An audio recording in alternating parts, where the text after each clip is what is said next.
What would you do if you lost all the money you've made up to this point? What do you think? I guess not very good.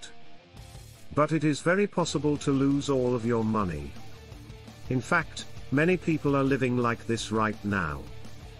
Anil Ambani, who was once the sixth richest person on the planet, is a great example of a billionaire whose best days are now behind him. Mukesh Ambani, the youngest brother of Asia's richest man and a $42 billion Anil, is now a penny lifter. Don't just take our word for it, though. But when he ate in 2020, he told Chinese banks and a UK court that he was a pauper. His net worth was now $0, and if you're worried about him, don't be. He's fine and will be fine. Still, it's a great example of how a billionaire can lose everything. Still, enough. We're not here to talk about how to lose money, we're here to talk about how to keep it. Here are 15 good ways to keep your money safe. First, take care of your money so you don't end up like Mr. O'Neill. Well, this one is so clear that it has to be number one, and you should think about it. How can you keep your money safe? If your money management skills are non-existent. You see, being good with your money does more than just help you get rich. It gives you the chance to keep it. You've probably heard that making money is only half the battle. The other half is keeping it.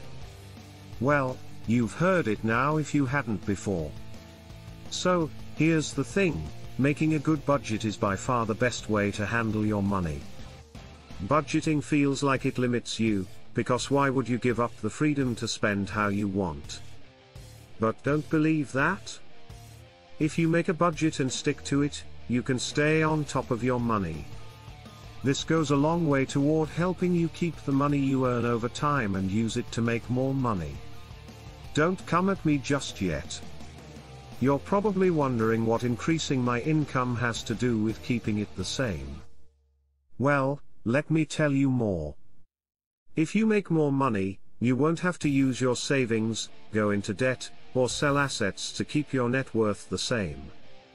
Also, if your income goes up, you'll have more money that you can save or invest to make even more money.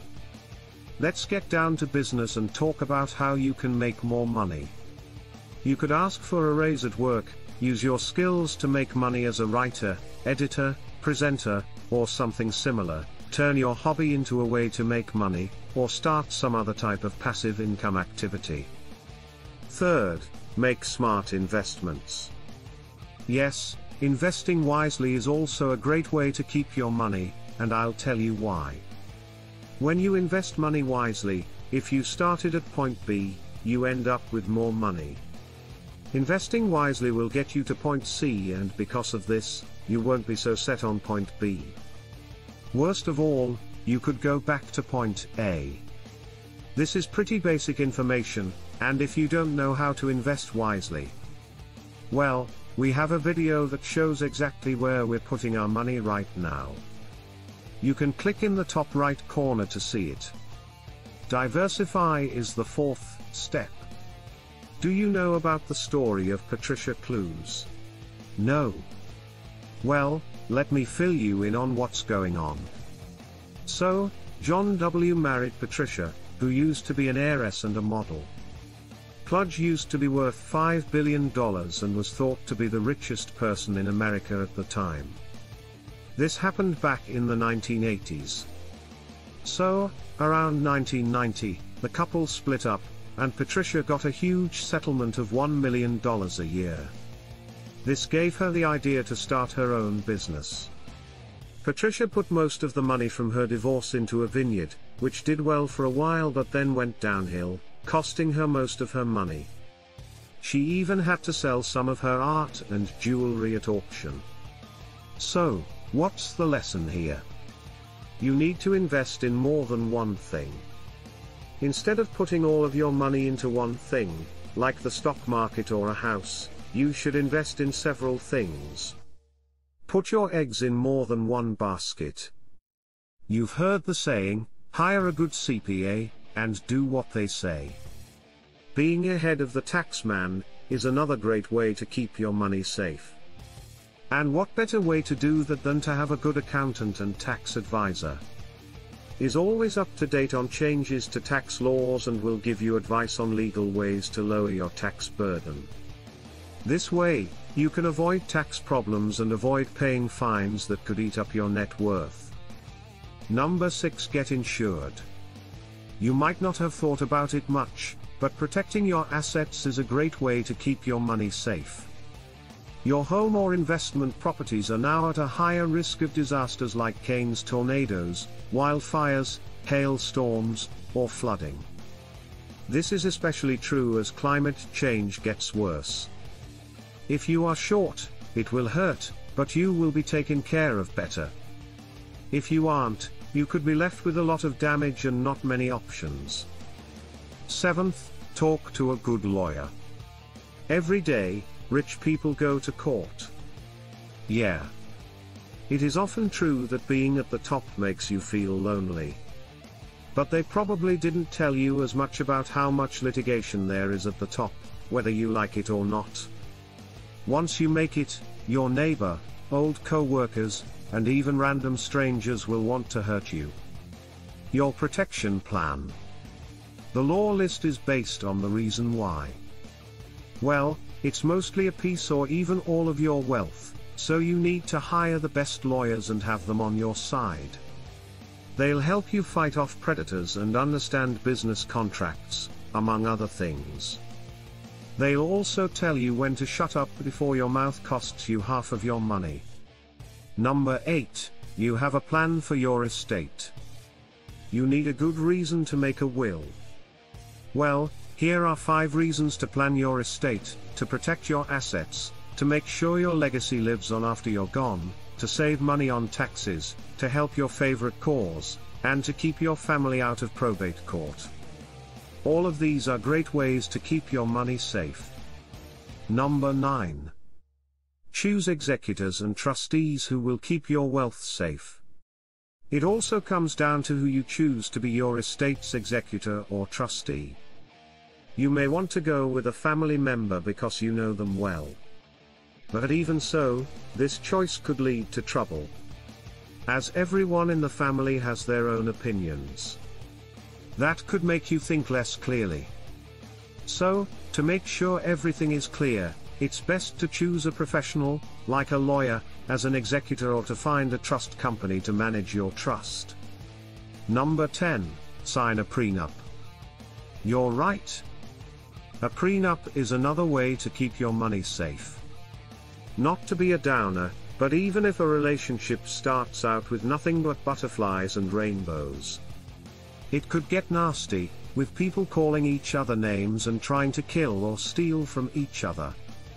But if you had a prenup, your property and investments would be safe, giving you one less thing to worry about during these hard times. Make a will, which is number 11. Look, no one wants to think about dying, but it's going to happen.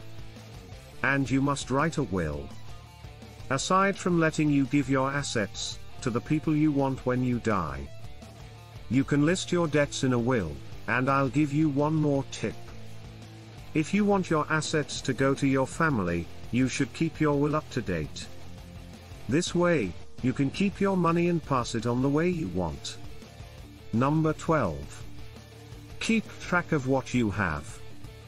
You don't want to lose your assets because you don't have up-to-date paperwork or don't know how they're doing. Know that this isn't about doing something out of the ordinary. You could start with simple things like putting copies of important documents in a safe place.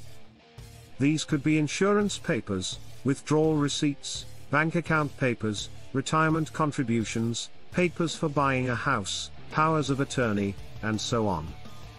Having these papers organized and put away in a safe place gives you a firm grasp on your wealth. Have a fund for bad times. To keep your money safe, you should save up enough money to cover 3 to 6 months of your family's bills in case you lose your job or can't work as an adult. So you should make one that could protect you for even longer.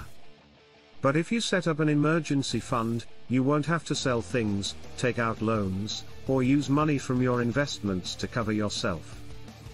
Don't put your estate down as the beneficiary of your life insurance. Let me say more about this. The taxability of your life insurance plan depends on who you name as the nominee. If you name a person as the beneficiary, the money from the insurance will usually not be taxed. But if you name your estate as the beneficiary, your insurance money will be added to the gross value of your estate and taxed based on how much your estate is worth as a whole. Now, which is the better thing to do? The first one is definitely better than the second one. Number 15. Be charitable. So, how does giving away your money help you? To keep it alive. It doesn't make sense to give it away. Right? Nope, not really. And I'll tell you why giving money to family and friends helps you keep your money. It's because of a loophole in US tax law. Regulations. You look at the IRS. Or, the Internal Revenue Service puts a gift tax on things like a house, a lot of money, and other valuable things. But even so, there is a limit, and if you give gifts under that limit, you don't have to pay any tax. In 2021, the gift tax limit for an individual was set at $15,000 and for a couple, it was set at $30,000. Any asset that isn't being used can be given as a gift to a family member or another person without having to pay taxes. The question for today is, what do you think is the best way to keep money? We love getting messages from all of you. So tell us what you think in the comments. Now, if you stayed with us until the end, here's a bonus tip on how to keep your money. Teach your kids to be responsible with money. So, there's this story about Cornelius Vanderbilt, who was a wealthy shipping and railroad magnate. I don't know if you've heard it or not, but it's about him. The story goes that when he died in 1877, he left a big chunk of his $95 million, which would be worth about $2 billion today. He gave less money to his other children, but most of his money went to his oldest son, who was good at business like his father. He actually doubled his huge inheritance in the 10 years after his father died, making him the richest person in the world at the time. But in just a few short years, his children and grandchildren, the Commodores, had spent almost all of it. You're right. So, what does this story teach us? If you want your wealth to last for many generations, you should teach your children about money and the lessons you've learned. Now, we want to know what other ways you've found to keep your money safe. Use the word wealth in the comments to tell us about them. Thank you for spending today with us. We're thankful for each and every one of you. Next time, we'll see you. We're glad you watched this video. Or, if you thought it was helpful, you could subscribe to our channel and become part of our great community. And if you want to see more, we chose this video for you to watch next. Or